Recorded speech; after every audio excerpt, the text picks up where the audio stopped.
Alright, in this video I'm going to walk you through the basics of using a multimeter. This particular multimeter is a Fluke 115. It's kind of basic in the lineup of Fluke meters, but it's a really solid, dependable meter. And Fluke in general is just a really good brand. It's top of the line. Okay, the basics are going to be our volts, our ohms, and our amps. Those are the three things we're going to focus on in this video.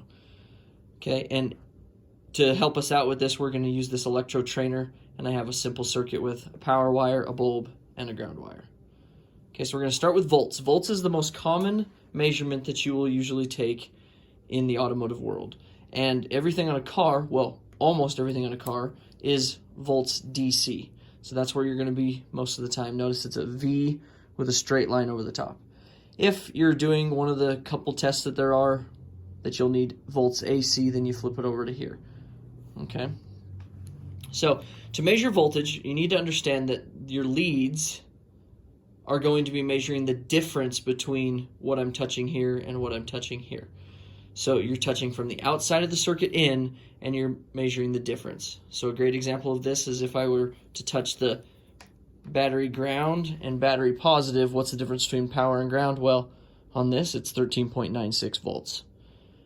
Or if I wanted to measure, well, what's the difference between voltage on this wire from beginning to end? Well, there should be no difference from beginning to end, and sure enough, if I measure it, pretty much no difference, 0.001 volts.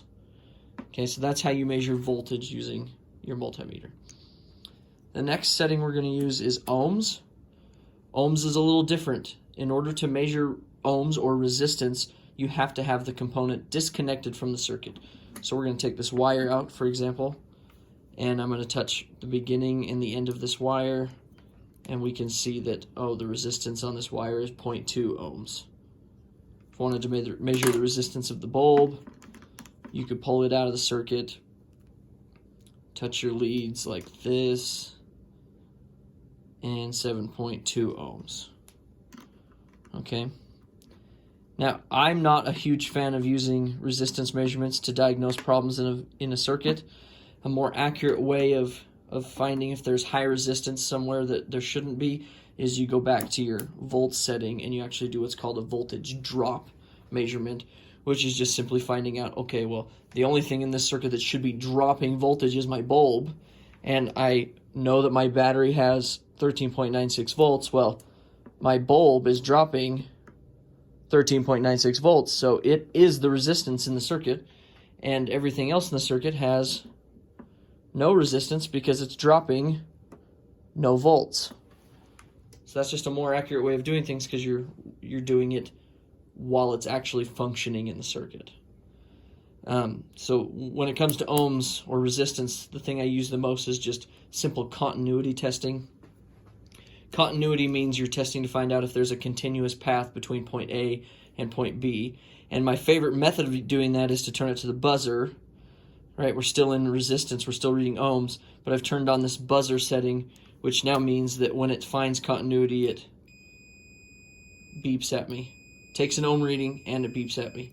So again, you still got to be outside the circuit, or have the component outside the circuit, and you're just finding out, okay, is the component good, or is there a break inside this wire, or something like that.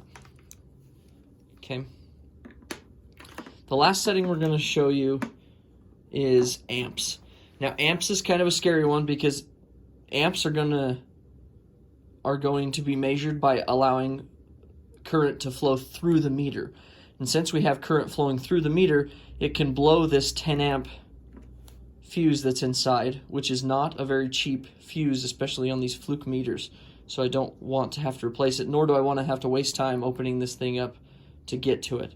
Okay, so to protect it, I always turn my meter off. And then in order to measure amps, like I said, it's got to run through the meter, which means your meter has to be part of the circuit. So you have to open up the circuit and then put your meter leads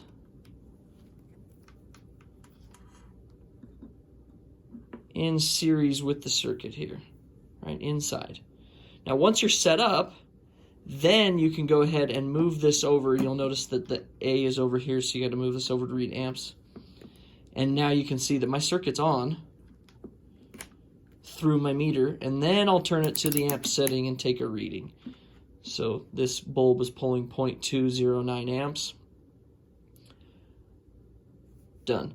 And now, again, if I screw this up, I could blow this fuse. So to make sure I don't, I turn this off. I move this back over before I move my leads around at all.